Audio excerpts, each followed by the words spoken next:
गलत रास्ते पर कैसे चले गए? केवल उसका मूल कारण उनकी प्रारंभिक स्टेज में परमात्मा परमात्मा था, और जहां 4, 6, 10, 50, 100, 200, 500 पीछे पीछे फिरने वाले हुए तो वो सोच लेता है अहम ब्रह्मास्मि, मैं ही ईश्वर। कामदेव ने कहा ऋषिवर है, आज तक मुझे कोई परास्त नहीं कर पाया, आप पहले पुरुष हैं, मैं हार मान गया। नारद ने कहा आप कौन? कामदेव? बोले हाँ, सारे उपाय करके मैंने देख लिए और आपके आगे मैं हार स्वीकार करता हूँ। नारद ने कहा अरे भाई इतना महान हूँ। और जब बंधुओं कोई तारीफ करने लगता है ना तो तुरंत तुम्हें फिर एक ऑप्शन की तरफ दिमाग जाएगा, किसके समान हो। तुरंत दिमाग दौड़ेगा, मैं उस संत से ऊंचा हो गया, उस संत से ऊंचा हो गया। तो जानते हो देवर्षि नारद का दिमाग कहां गया? भगवान शंकर। और कहने लगे कामदेव तुम मुझे बिल्कुल विचलित नहीं कर पाए। बोले ना। बोले भगवान शंकर पर तुमने बाण चलाया था तो उनकी तो समाधि टूट गई थी। बोले हाँ, उनकी समाधि टूट गई थी और उन्होंने क्रोध करके मुझे जला भी दिया था। तो देवर्षि नारद जी विचार करने लगे, अरे यानी शंकर जी ने केवल काम को जीता था लेकिन क्रोध को नहीं जीता था, और मैंने तो क्रोध को भी जीत लिया, मुझे तुमसे कोई दिक्कत नहीं। देखो 2 गुना हो गए शंकर जी से। और इसके बाद कहने लगे तुम्हें भेजा किसने था? बोले देवराज इंद्र ने भेजा था। तो नारद जी ने कहा जाओ अपने मालिक से कह देना हमें तुम्हारे पद की भी लालसा नहीं है, यानी मैंने काम को भी जीत लिया, क्रोध को भी जीत लिया और लोभ को भी जीत लिया।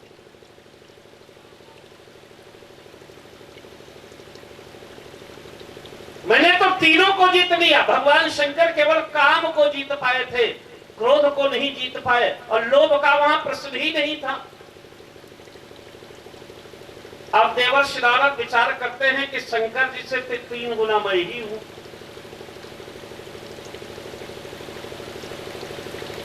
और गए ही वही थे। तो भगवान शंकर से मिलने के लिए चूंकि कैलाश पर्वत गए थे, गए भगवान शंकर से मिलने के लिए।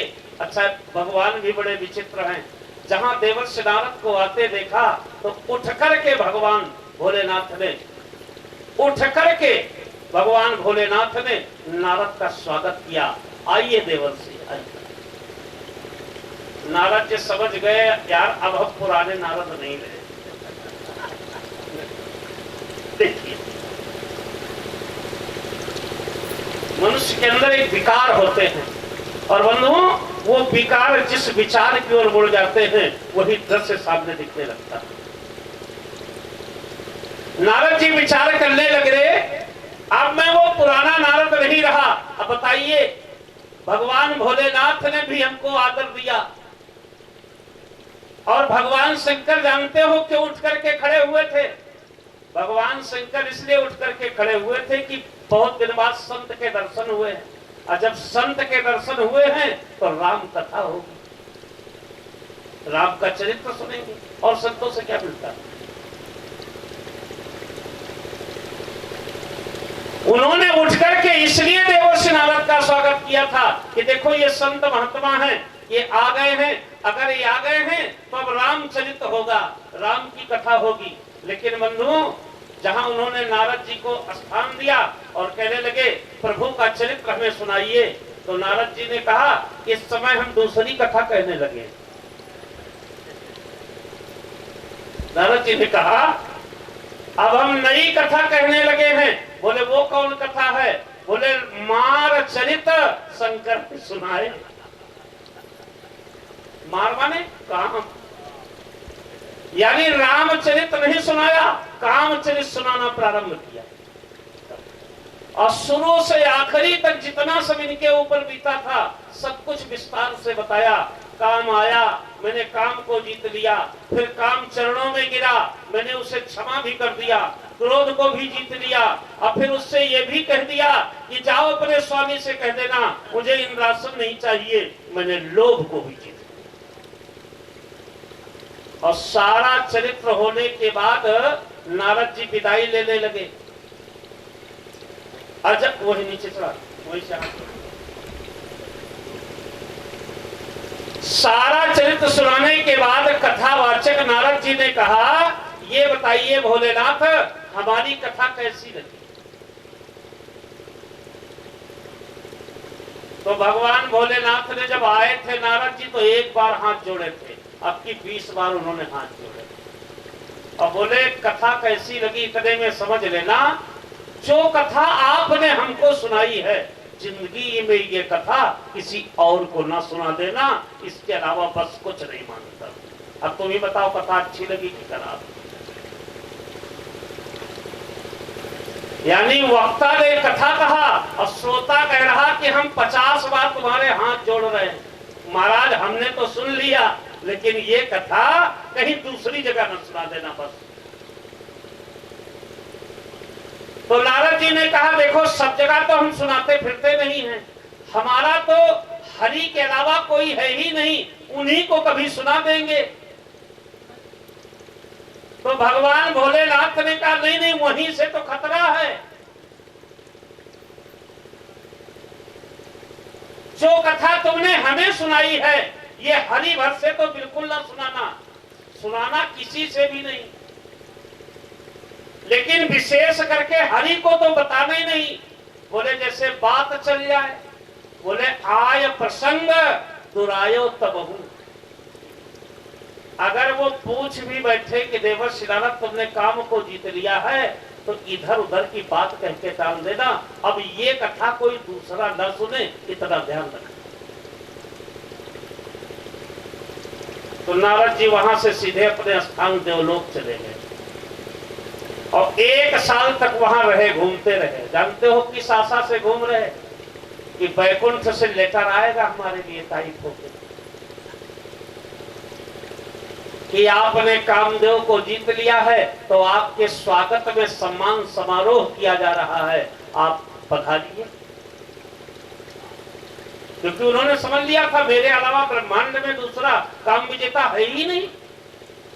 1 साल तक नारद प्रतीक्षा करते रहे और जब लेटर नहीं आया, किसी ने नहीं बुलाया, तो नारद जी ने सोचा चलो हम ही चले। अच्छा कोई गृहस्थ होता तो लड़के को भेज देता, परिवार के किसी सदस्य को भेज देता, ठहरे बाबा कोई था ही नहीं तो स्वयं चले। और कैसे चले, गोस्वामी तुलसी की विद्वता देखी। एक बार करतल बर बीना, धन्य है गोस्वामी तुलसी तुम्हारे शब्दों का चमत्कार। इस चौपाई में तारीफ के पात्र केवल 2 लोग हैं। पहला तो विश्लेषण लगाया उन्होंने बर बीना, बर माने क्या होता है, बर माने होता है श्रेय। तो एक बार करतल बर बीना, सबसे बड़ी श्रेष्ठता प्रदान की गई यहां बीणा को, यानी वाद्य यंत्र को। और गावत हरि गुण गान प्रवीणा, दूसरा विश्लेषण लगाया गया गायक के ऊपर। यानी यहां पर 2 व्यक्ति महत्वपूर्ण हैं, 2 चीजें महत्वपूर्ण हैं, साज महत्वपूर्ण है और आवाज महत्वपूर्ण है, भगवान महत्वपूर्ण नहीं। आज नारद जी जब चले हैं तो उन्हें अपनी वीणा पर घमंड है और अपने स्वर पर घमंड है, भगवान के नाम पर बिल्कुल घमंड है। जानते हो, जबकि जानते हो सत्यता क्या है, ना साज अच्छा है ना आवाज अच्छी है, ये प्रभु का चरित्र अच्छा है जो लोग मुझे पूछ गए। अगर परमात्मा का चरित्र अच्छा ना होता तो हम लोगों को कौन पूछने वाला था। लोग व्यर्थ में अहंकार कर रहे हैं, हमारा साज अच्छा है, हमारी आवाज अच्छी है, अच्छे अच्छे साज वाले बैठे हैं, अच्छी अच्छी आवाज वाले बैठे हैं। मैं तो कह रहा हूं संसार में न कभी साज अच्छा हुआ है न कभी आवाज अच्छी हुई है। जब तक प्रभु का चरित्र अच्छा है तभी तक साज और बाज और आवाज सब अच्छे। आज देवर्षि नारद जा रहे हैं लेकिन यहाँ पर अहंकार के वशीभूत हैं, हमारी वीणा के स्वरों में ताकत है, हमारी आवाज में जादू है, चले भगवान के पास। अच्छा, भगवान भी कौतुकी कृपा था। इसका अगर शुद्ध हिंदी में रूपांतर किया जाए तो शब्द का अर्थ होता है मनोरंजनात्मक देवता। कौतुक माने मनोरंजन। भगवान नारायण भी कम कौतुकी नहीं है, वो तो शंकर जी से भी आगे हैं नाटक करने में। इधर अचानक लक्ष्मी जी ने कहा, आपके भक्त नारद बहुत दिन से दिखाई नहीं पड़े, क्योंकि तो हजारों साल की समाधि में बैठे। तो भगवान ने मुस्कुरा करके कहा, आ रहे। भगवान नारायण ने मुस्कुरा करके कहा, बस आ ही रहे हैं। इतने में नारद जी पहुंचे और जहां भगवान नारायण ने नारद को देखा और नारद जी हाथ जोड़कर प्रणाम ही करने वाले थे, तो हरस मिले उठी रमा निकेता। देखिए नाटक। भगवान नारायण अपने आसन को छोड़ करके उठ करके खड़े हो गए और चल करके गए और दौड़ करके नारद को हृदय से लगा लिया, प्रणाम नहीं करने दिया। नारद जी मन ही मन सोच रहे, लग रहा है इनको पता चल गया कि हम इनकी बराबरी वाले, क्योंकि मिला बराबरी वालों से जाता है ना। नारद जी समझ गए। नारद जी मन ही मन विचार कर रहे हैं कि लग रहा इनको पता चल गया। अभी तो सब जानते हैं, अंतर्यामी हैं, ये जान गए हमारी कीमत। अब हम वो नारद नहीं रहे। देखो, हम दौड़कर इनके चरणों में प्रणाम करते थे, आज अपना आसन छोड़ करके हृदय से लगाने आए, यानी हम बराबरी के हो। और हाथ जोड़कर भगवान ने कहा, आसन ग्रहण करिए। और कहां आसन ग्रहण करिए? बैठे आसन ऋषि समेता। अपने बराबर आसन पर उन्होंने देवर्षि नारद को बैठा लिया। बोले बैठो। अब और पक्का हो गया कि अब हमें भगवान में कोई अंतर नहीं। यद्यपि लक्ष्मी जी ने, जब नारद जी चले गए ना, तो लक्ष्मी जी ने प्रश्न किया था कि महाराज ये नाटक कौन आप कर रहे थे, ये कौन सा नाटक आप खेल रहे थे नारद के साथ? तो उन्होंने कहा, नारद को थोड़ी बीमारी हो गई थी, उसे हम ठीक करना चाहते हैं। बोले कौन सी बीमारी? बोले उर अंकुरे गर्भ तरुबादी। नारद के हृदय में गर्भ का अंकुरण हो रहा था। तो लक्ष्मी जी ने कहा, महाराज आप उसको और क्यों बढ़ा रहे थे? अरे मान लो गर्भ का अंकुरण हो रहा तो उसको खोट देते, और आप क्यों बढ़ा रहे थे? बोले तब भगवान नारायण ने कहा, लक्ष्मी कुछ रोग ऐसे ही होते, जैसे एक आदमी के फोड़ा हुआ 2-3 दिन का था, एक डॉक्टर के पास गया, डॉक्टर ने उसे दवा दिया कि 3 दिन ये दवा सुबह शाम खा लेना, ये फोड़ा बैठ जाएगा। उसे नहीं खाया। अब नहीं खाया, वो सूज करके बड़ा हो गया। अब दूसरे डॉक्टर के पास पहुंचा तो उसने कहा, देखो अब बैठेगा है नहीं, जरा ध्यान देना। दूसरे डॉक्टर ने कहा, ये बैठेगा है नहीं और ऑपरेशन की स्थिति में नहीं है, इसलिए अब हम जो दवा दे रहे हैं तो इसको थोड़ा और बढ़ाओ। नारद जी के जहां वो रोग हुआ, अहंकार का फोड़ा निकला था ना, तो सबसे पहले शंकर रूपी डॉक्टर के पास गए और उस डॉक्टर ने उनको दवा भी दी थी कि यह चर्चा किसी दूसरे से न करना और चले प्रसंग दुरायो तब हूं, ये दवाई खाते रहना। लेकिन उन्होंने वो दवा फेंक दी।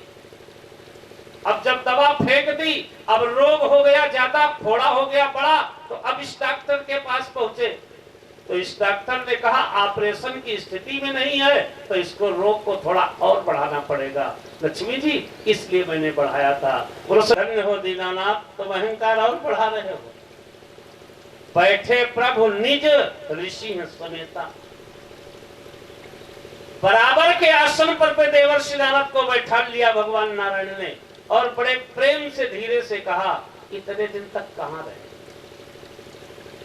और नारद जी उसी की तात में थे कि कोई पूछे तो। भगवान शंकर की बात उनको क्यों नहीं समझ में आई जानते हो? नारद जी विचार करने लगे कि इन्होंने काम को जीत लिया था तो ये ईर्षा करते हैं कि दूसरा काम विजेता ना हो पावे, इसलिए हमें रोक रहे हैं। जब मनुष्य की बुद्धि भ्रष्ट हो जाती है ना, जाकर मत भ्रम होए खगेशा, ताकहु पश्चिम हुए दिनेशा। जब आदमी की बुद्धि विपरीत हो जाती है तो उसे उल्टा चीज ही सीधी दिखाई पड़ती। जैसे एक पहचान है, जब आपको अपने परिवार के लोग शत्रु नजर आने लगे और पराये व्यक्तियों की बातें तुम्हें अच्छी लगने लगे तो समझ जाना तुम्हारे विनाश का समय नजदीक। ये पहचान है। जब दूसरे लोगों की बातें तुम्हें अच्छी लगने लगे और अपने लोगों की बातें तुम्हें खराब लगने लगे तो समझ जाना कि आपके बिगड़ने का समय बिल्कुल नजदीक हो रहा है। आ गया समय जो बनने का था, अब केवल बिगड़ने की बात। भगवान नारायण ने वही प्रश्न कर दिया, आखिर इतने दिन बाद ये नहीं कहा दर्शन करने क्यों नहीं आए ना, बहुत दिनन मह कीन्ही दाया।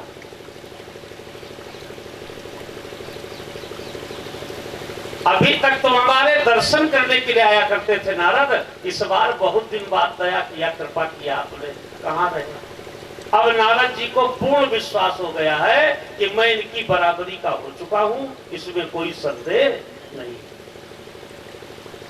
तो कामचरित नारद सब भाखे, यद्यपि प्रथम परज शिव राखे। उन्होंने वही चरित्र फिर सुनाया।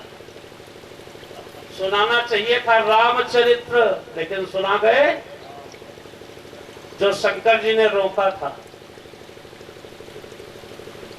कामचरित नारद सब भाखे, फिर छोड़ा नहीं एक, यद्यपि प्रथम परज शिव राखे।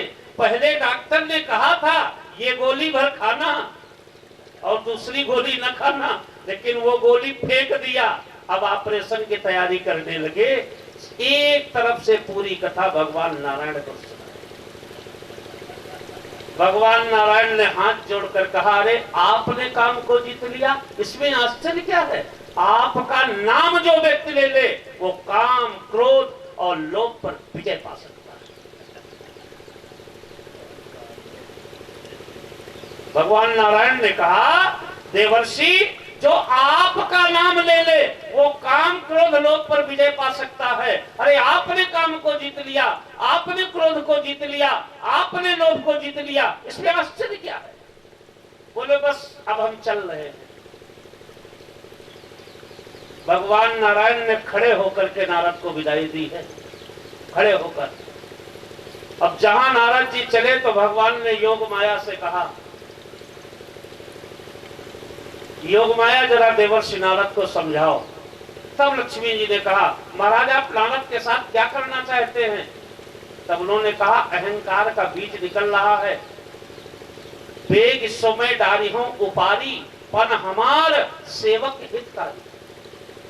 मैं नारद को बहुत चाहता हूं, इसलिए मैं अहंकार के बीज को समाप्त करना चाहता हूं। तो उन्होंने कहा, महाराज आपने अहंकार पैदा ही क्यों होने दिया? हम तो देख रहे हैं कि सारे अहंकार पैदा कराने की जड़ आप हैं। उठ करके आप खड़े हुए, बराबर आपने बैठाना और आपने कहा बहुत दिन बाद दया किया, ये क्या हो रहा था? बोले ये थोड़ी ऑपरेशन लायक नहीं था, इसलिए बढ़ा रहे।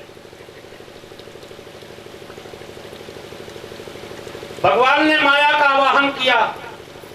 अब देवर्षि नारद जी चले जा रहे हैं। उन्होंने रास्ते में देखा एक शहर, सुंदर शहर बसा हुआ है। कहां? आकाश मार्ग में। वहां के राजा महाराजा धीराज शील निधि राजा है वहां। और आज हर दरवाजे पर वहां बंदरवार बंधा हुआ है, जगह जगह कलश सजे हुए हैं, नगर के आसपास सेनाएं पड़ी हुई हैं और चारों तरफ जय जयकार की आवाज आ रही है। देवर्षि नारद जी जहां थोड़ा आगे बढ़े, उन्होंने कहा ये हो क्या रहा? इतना सुंदर शहर। एक से पूछा मुनि, एक से पूछने लगे भैया ये नगर कितनी सजावट क्यों हो रही है? बोले हमारे महाराजा सिंध की इकलौती एक कन्या है, उसी का विवाह हो रहा है। तो नारद जी ने सोचा यद्यप सन्यासी को विवाह से कोई मतलब नहीं, लेकिन नारद जी ने सोचा थोड़ा देख ले क्या बिगड़ जाता है। बंदो यही थोड़ा ही देख लेने में तो अच्छे चौपट हो गए, है कि नहीं? दुनिया में बड़ा अपराध कभी हुआ है? एकदम ये थोड़े में तो सब कुछ हो जाता है।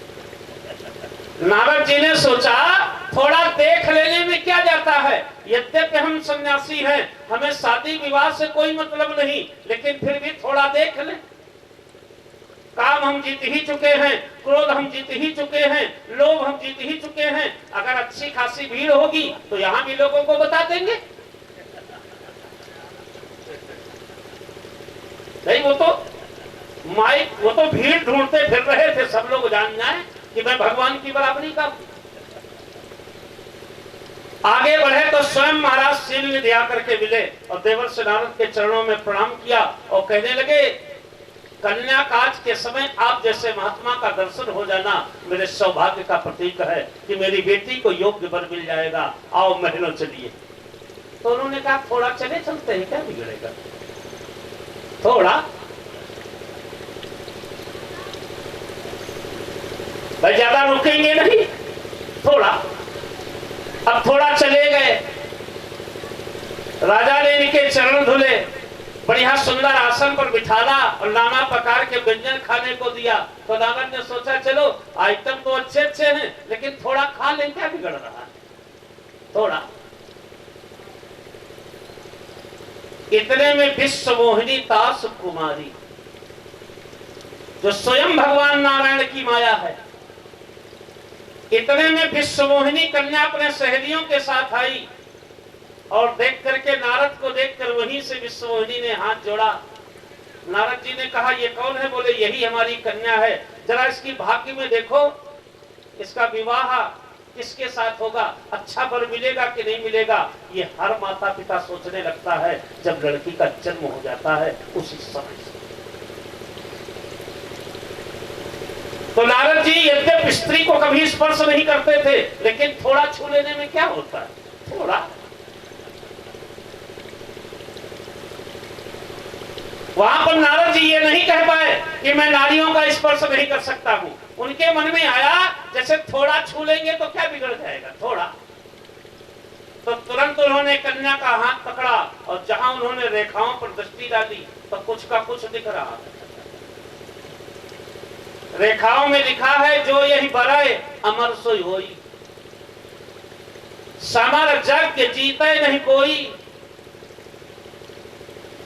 कारण साधु सुर नर मुनि सेवा। साफ साफ रेखाओं में लिखा है इसका जो पति होगा वो अमर होगा, त्रैलोक्य का विजेता होगा और देवताओं द्वारा, ऋषियों द्वारा, गंधर्वों द्वारा, यक्षों द्वारा, सिद्धों द्वारा वंदित होगा, अर्थात नारायण के समान होगा। और नारद जी क्या पढ़ रहे हैं? अब चूंकि दृष्टि में अहंकार घुस गया ना, जो यही बराए अमर सोई होई, जो इसके साथ विवाह कर लेगा वो अमर हो जाएगा। ये पढ़ा नारद जी, यानी जिसके साथ इसका विवाह हो जाएगा वो अमर हो जाएगा। समर जग जीते ही नहीं कोई, इस कन्या का जिसके साथ विवाह हो जाएगा उसको त्रैलोक्य में कोई जीत नहीं सकता। और उसकी सेवा देवता, यक्ष, गंधर्व, सिद्ध, चारण, त्रिरक, नाग, पशुपक्षी करेंगे। नारद जी के मन में विचार आया यार इतना ही काम बाकी नहीं रह गया, मैंने काम को भी जीत लिया, क्रोध को भी जीत लिया, लोभ को भी जीत लिया। नारायण जहां जाते हैं तो देवता, यक्ष, गंधर्व सब दौड़कर चरण पड़ने लगते हैं और मेरे कोई चरण नहीं पड़ता है। अगर इस कन्या के साथ विवाह हो जाए तो फिर ईश्वर की बराबरी करने में कोई कसर नहीं देगी। तो मन में जो कुछ उनके आया दो चार बातें बताई। बातें मन में उनके आई, वो उन्होंने शीलनित को बताया और मन में ये बातें मन में रखी जो उन्होंने पढ़ा था, और वहां से तुरंत बाहर निकले और निकलकर विचार करने लगे, मेरा इस दुनिया में भगवान के अलावा कोई नहीं है। मेरा इस दुनिया में भगवान के अलावा कोई नहीं है। पर जहां उन्होंने ध्यान लगाया कि मानो भगवान तैयार बैठे थे, तुरंत भगवान वहीं पर प्रकट हो गए। बोलो विष्णु भगवान की जय। प्रतीक्षा कर रहे थे कि नारद हमें याद करें और हम प्रकट हो। जहां भगवान को देखा देवर्षि नारद ने, तब तो वो जानते हैं कि मैं तो भगवान की बराबरी हो ही गया हूँ, खाली एक ही कसर रह गई है, सेवत जाए सिद्ध मुनि देवा। अब वो भी हो जाएगा 1-2 दिन में। तो तुरंत जाकर के भगवान नारायण के चरणों में लिपट गए देवर्षि नारद और कहने लगे,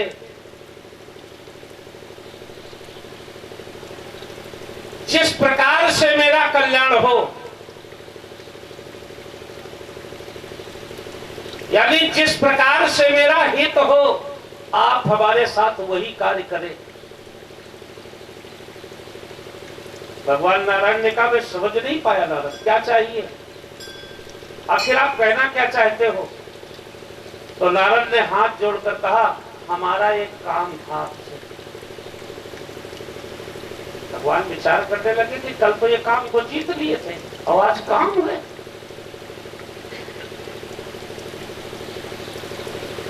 अभी कल ही हमें कथा सुना करके आए हैं कि मैंने काम को जीत लिया है और आज एक काम पड़ गया। भगवान नारायण ने कहा, कहना क्या चाहते हो? बोले प्रभु, ब्रह्मांड में आपसे सुंदर कोई नहीं। बोले सत्य है। बोले हमें एक दिन के लिए अपना स्वरूप दे दीजिए। उन्होंने कहा, नारद हमारे स्वरूप को तुम करोगे क्या? तो पूरी कथा देवर्षि नारद ने बताया कि मैं यहाँ की कन्या से विवाह करना चाहता हूँ। नाम क्या है कन्या का? बोले विश्वमोहिनी। बोले ससुर साहब कौन है? कन्या के पिता। उन्होंने कहा शीलनित। बोले अच्छा। जेहिबिन नाथ होय हित मोरा करहु सुबेगी।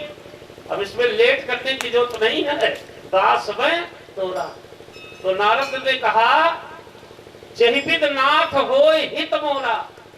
भगवान नारायण ने कहा, जेहिबिद होय ये परम हित। केवल हित नहीं नारद, जिस प्रकार से तुम्हारा परम हित होगा मैं वही करूंगा, इसमें कोई संदेह नहीं। नखा न बचन हमारा, मेरी वाणी कभी झूठी नहीं हो सकती। जिस प्रकार से तुम्हारा परम हित होगा ये नारद, मैं वही करूंगा। अच्छा, जब देवर्षि नारद कैलाश पर्वत से चले थे ना, तो भोलेनाथ ने अपने 2 गुप्तचर इनके साथ भेज दिए। वो तो लगे ही थे नारद के साथ, सीबीआई वाले। हाँ, 2 गुप्तचर उन्होंने भेज दिए थे कि तुम इनके साथ में लगे रहना और लाइव हमको बताते रहना सब कुछ। तो दोनों गुप्तचरों ने बताया कि पहले तो ये हुआ, इन्होंने रमापति से पूरी बात बताई, अब ये वरदान मांग रहे। भगवान भोलेनाथ ने कहा, बिल्कुल तुम पूरी पल पल की खबर हमको देना। अब भगवान ने तुरंत उनको जो है बानर का रूप दे दिया, बंदर का रूप बनाया। दूसरे दिन प्रातः काल जाकर के स्वयंवर में नारद जी बैठ गए। अब भगवान भोलेनाथ के गण सब लाइव देख रहे हैं, क्योंकि भगवान शंकर की कृपा है उन पर। तो नारद के वास्तविक स्वरूप को कौन कौन देख पाया है? या तो भगवान नारायण देख रहे हैं, या लाइव टेलीकास्ट में भोलेनाथ देख रहे हैं, या भगवान शंकर के गण देख रहे हैं, या फिर वो विश्वमोहिनी कन्या देख रही है। बस वहां जिस समय ये पहुंचे हैं, तो नारद जान करके सभी ने दौड़कर इनके चरणों में प्रणाम किया।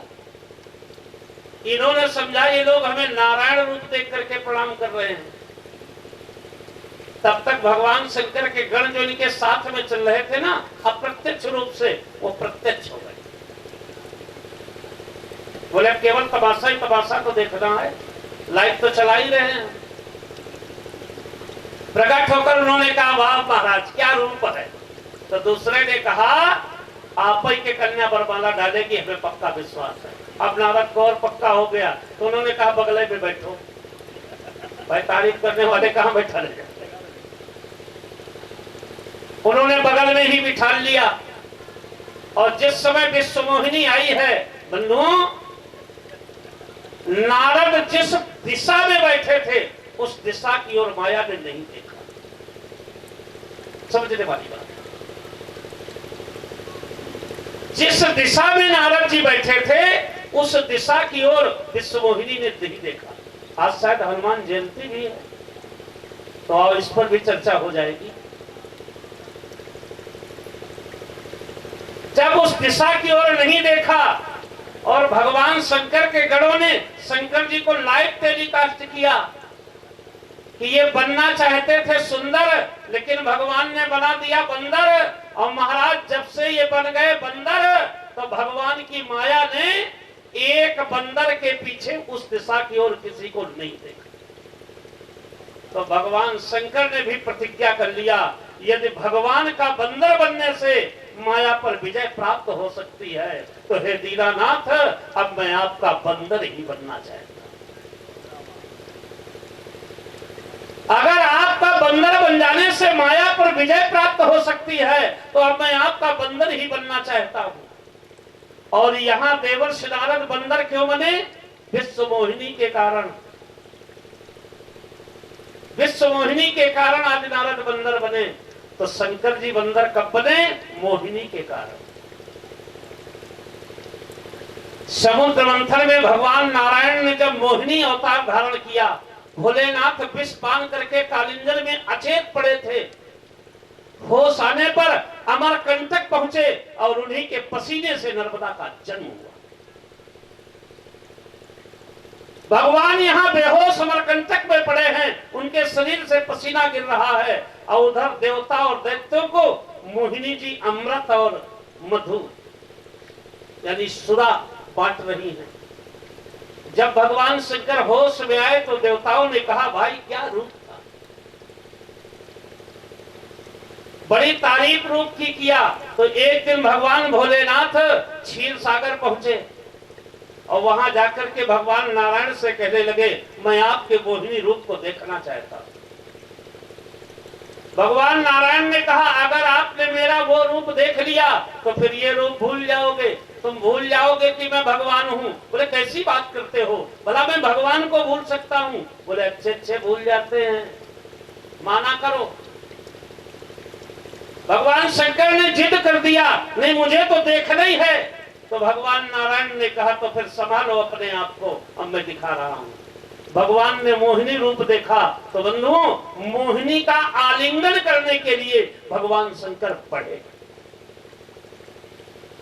भाग करके मोहिनी ने अपने प्राण बचाए। उसी समय भगवान भोलेनाथ का वीर पतन हो जाता है, जो पवन द्वारा के पवन देवता के सहयोग से तपस्या करती हुई अंजना के कर्ण मार्ग के द्वारा उनके गर्भ में प्रविष्ट किया जाता है।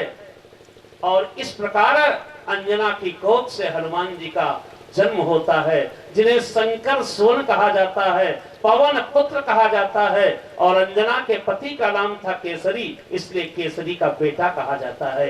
एक संतान ब्रह्मांड की इकलौती है जिसके तीन तीन पिता के नाम आते हैं, शंकर सुवन, पवन पुत्र और केसरी नंदन। बोलो वीर बजरंग बली जय। शंकर जी ने विचार किया कि जब बंदर बनने से माया पर विजय प्राप्त हो सकती है तो मैं भगवान का बंदर बनूंगा। जेहि दिस बैठे नारद फूली, तेहि दिस सोई न बिलोकी फूली। जिस दिशा की ओर नारद जी बैठे थे कन्या ने उस दिशा को देखा ही नहीं। अच्छा नारद जी विचार करने लगे, लग रहा हमको देख नहीं पाई, तो उचक करके दूसरी दिशा में बैठ गए। तो कन्या ने फिर वो दिशा छोड़ दी।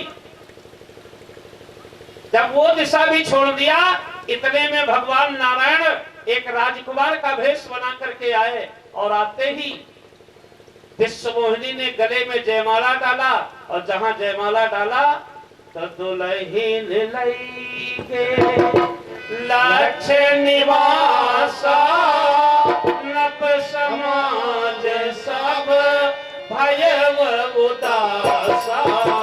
दुल्हीन ले गए लक्ष्य निवासा नप समाज सब रहे उदासा।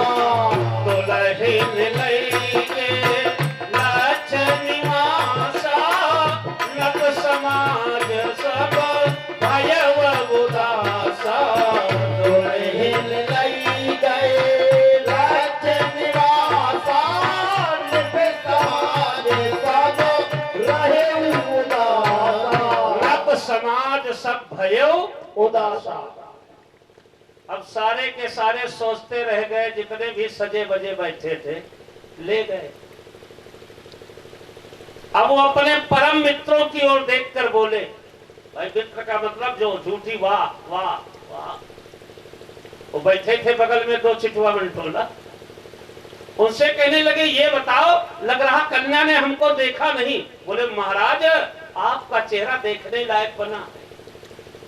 अब देखो बहन, बोले कैसा? बोले जाकर के शीशा में देख लो, ना शीशा जुड़े तो पानी में देख लो। और जहां उन्होंने जाकर के देखा, जाकर के पानी में मरकट बदल भयंकर दे ही। अब वो दोनों भागे, क्योंकि अब उन्हें टेलीकास्ट करना ही नहीं था, काम हो गया। जहां वो दोनों भागे, बोले जाह निशाचर हो तुमने हमारी हंसी की है ना, हमें हंसे सो ले फल बहुत हंसे जन कोई। तुमने हमारी हंसी उड़ाई है, इसलिए मैं श्राप देता हूं, दोनों राक्षस हो जाओगे।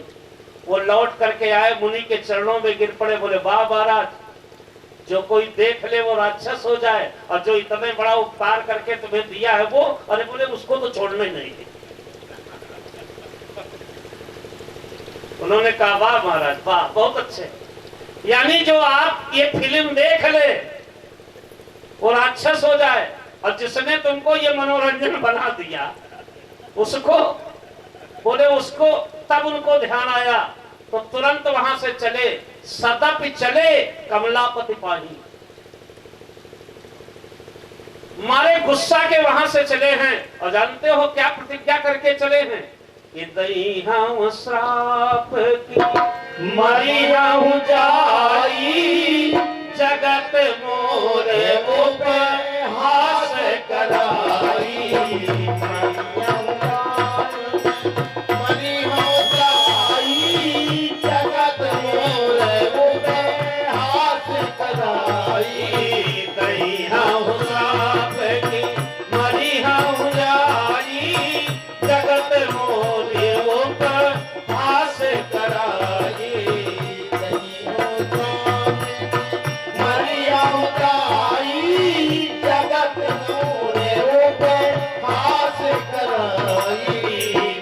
चाहे पंथ में ले तनुजारा, चाहे पंथ में ले तनुजारा।